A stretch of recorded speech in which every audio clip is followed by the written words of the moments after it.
नमस्कार, मैं नाज़मीन खान और आप देख रहे हैं एसपीएन 9 न्यूज़। अगला चुनाव और अगले चुनाव के लिए बिहार में राजद की तरफ से तैयारियां तेज हो चुकी हैं। राजद की तरफ से जहां सारण लोकसभा सीट पर रोहिणी आचार्य चुनाव लड़ती हुई नजर आ रही हैं, तो वहीं भारतीय जनता पार्टी की तरफ से राजीव प्रताप रूडी मैदान में आ चुके हैं।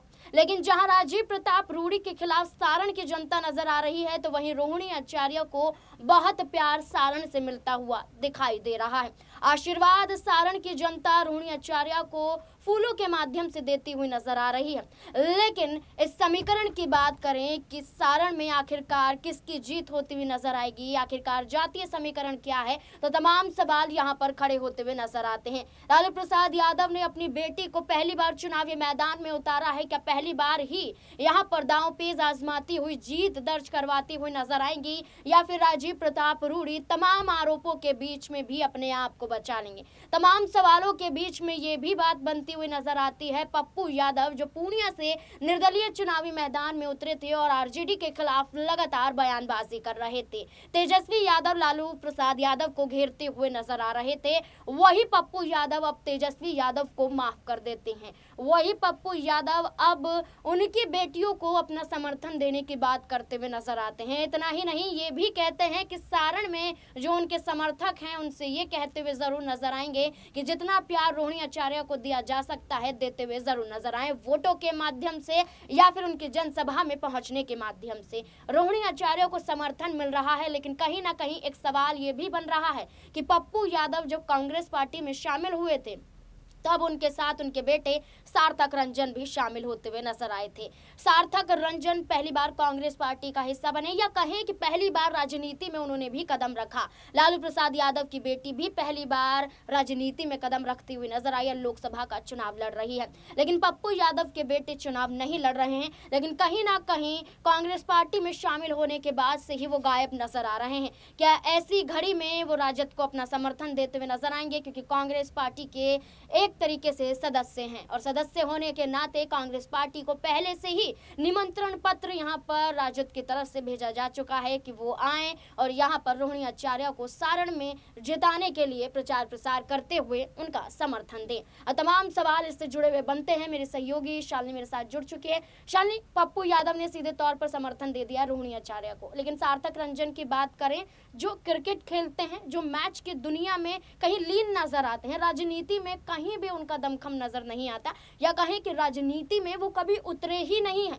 लेकिन पप्पू यादव जब कांग्रेस पार्टी में शामिल हुए थे, तो सार्थक रंजन भी कांग्रेस पार्टी में शामिल हुए, सदस्य बने। और पत्नी की बात करें, रंजीत रंजन, वो पहले से ही कांग्रेस पार्टी की सांसद है। अब ऐसे में सवाल ये बनता है कि सार्थक रंजन जो गायब हैं, क्या अपनी मौजूदगी राजनीति में पेश करने के लिए क्या आरजेडी के समर्थन में खुले तौर पर रोहिणी आचार्य के समर्थन में उतरते हुए नजर आ सकते हैं, या फिर नहीं?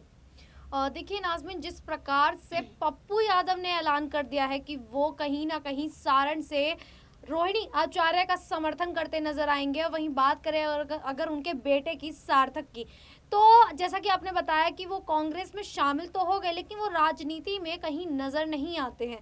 तो अगर बात करें दूर दूर तक अगर देखा जाए, तो सार्थक ऐसा एक चेहरा है जो शायद ही राजनीति में किसी को पता हो कि पप्पू यादव के बेटे भी राजनीति में मौजूद है। ऐसे में आपने सवाल कर दिया कि सार्थक भी रोहिणी आचार्य के समर्थन में मैदान में उतरते नजर आएंगे, तो देखिए पप्पू यादव तो रोहिणी आचार्य के समर्थन में उतर चुके हैं और उन्होंने ऐलान भी कर दिया है, और जनता से उन्होंने अपील भी कर दी है कि वो सारण के जो जनता है वो कहीं ना कहीं रोहिणी को पूरा समर्थन दे, उतना प्यार दे और उनको जीत दिलाएं सारण से, और कहीं ना कहीं जो रोहिणी आचार्य है वो सारण से जीत हासिल कर वहां की गद्दी संभाल पाए। अब ऐसे में अगर पप्पू यादव समर्थन दे रहे हैं, तो हो सकता है कि अगर पिता समर्थन दे रहे हैं, तो कहीं ना कहीं पत्नी रंजीत रंजन भी समर्थन देगी, और जो बेटा सार्थक है वो भी समर्थन दे सकता है, मैदान में उतर सकता है, क्योंकि कहीं ना कहीं अगर देखा जाए तो उनकी दिलचस्पी राजनीति में नज़र नहीं आती है। आपने बताया जैसे कि वो क्रिकेट में उन्हें दिलचस्पी है, तो ऐसे में ये भी कहा जा सकता है कि उन्हें राजनीति में दबाव के तहत भेजा गया हो सकता है कि पिता ने और माता ने, दोनों ने दबाव बनाया हो राजनीति में शामिल होने के लिए। तो इस कारण वो अभी तक राजनीति में नजर नहीं आए हैं, लेकिन कहीं ना कहीं सक्रिय होते नजर आ सकते हैं। क्योंकि पप्पू यादव की भी अगर बात करें तो पप्पू यादव भी पूर्णिया से लोकसभा चुनाव में मैदान में उतरे थे और निर्दलीय उतरे। अब ऐसे में जब पिता के हालात कुछ ऐसे हो गए थे कि उन्हें ना कांग्रेस से समर्थन मिला, ना आरजेडी से समर्थन मिला, तो जब पिता के ऐसे हालात है तो आखिरकार बेटे को समर्थन कैसे मिलता। तो इसी कारण भी कह सकते हैं कि जो सार्थक हैं वो मैदान में उतरकर सामने नहीं आए हैं। लेकिन अगर पप्पू यादव पूर्णिया से जीत हासिल कर देते हैं, 4 जून को जो रिजल्ट आएगा उसके बाद अगर पप्पू यादव की जीत हो जाती है पूर्णिया पर, तो ये कह सकते हैं कि रंजीत रंजन साफ तौर पर राजनीति में एक बार सक्रिय होते दिखाई दें और अपने पिताजी का समर्थन करते दिखाई दें, उनका साथ देते नजर आए। देखिए बिल्कुल, रंजीत रंजन जो पप्पू यादव की पत्नी हैं वो भी कहीं ना कहीं अपने पति का साथ देती हुई जरूर नजर आएंगी। पिता की बात करें, पप्पू यादव यहाँ पर नजर आते हैं जिनके बेटे हैं सार्थक रंजन। तमाम चर्चा होती हुई नजर आई, लेकिन एक और सवाल यहाँ पर सारण से जुड़ जाता है और भारतीय जनता पार्टी के प्रत्याशी से जुड़ जाता है। शालिनी, राजीव प्रताप रूडी के बारे में अगर हम बात करें तो सारण में क्या स्थिति बनती हुई नजर आती है। राजीव प्रताप रूडी जो सारण में पिछला चुनाव जीते थे वो कहीं ना कहीं जीत का दावा फिर करते हुए नजर आ रहे हैं, लेकिन सारण में जिस तरीके से उनके साथ बर्ताव किया गया है, क्या रोहिणी आचार्य को इससे फायदा मिलता हुआ नजर आएगा या फिर नहीं? राजीव प्रताप रूडी इस नाम से अब कहीं ना कहीं जो लोग हैं, वहाँ की जो जनता है सारण की, वो नाराज हो चुकी है और वो चाहती है कि इस प्रताप का जो व्यक्ति है वो अब दोबारा से सारण में दिखाई ना दे, क्योंकि वो वैसे भी नहीं दिखाई दे रहे हैं।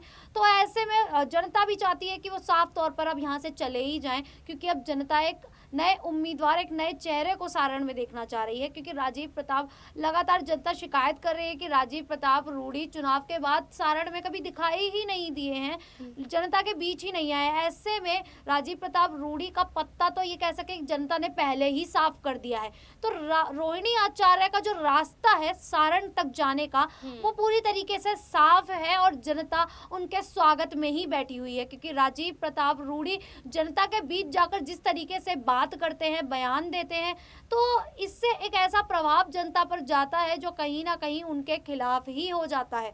अब उनका हाल फिलहाल में आपको पहले भी हमने चर्चा की थी, तो हाल फिलहाल में बताया था कि राजीव प्रताप रूडी जो सारण में जब गए थे तो लोगों ने ऐसा बयान दे दिया था कि आप तो 5 साल बाद दिखाई दे रहे हैं, अगर चुनाव में जीत जाएंगे तो फिर कब दिखाई देंगे, आप तो दिखाई ही नहीं देंगे। वहीं उन्होंने बात की, क्या आप हमारे घर पर आएंगे, बातचीत करेंगे?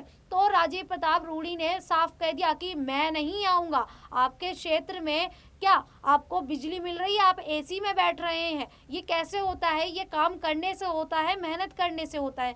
तो जब वो जनता से इस तरीके से बयान देंगे तो जनता नाखुश नजर आएगी और कहीं ना कहीं उनका पत्ता काटती हुई नजर आएगी। ऐसे में सारण का जो रास्ता है वो कहीं ना कहीं रोहिणी आचार्य के लिए साफ है और सारण से रोहिणी आचार्य की जीत होनी पक्की है। और पप्पू यादव अगर मैदान में उतर जाते हैं उनके साथ, तो कहीं ना कहीं जो रोहिणी आचार्य हैं वो जीत हासिल करती नजर आएंगी। देखिए बिल्कुल, यहाँ पर राजीव प्रताप रूडी की चर्चा हो रही थी।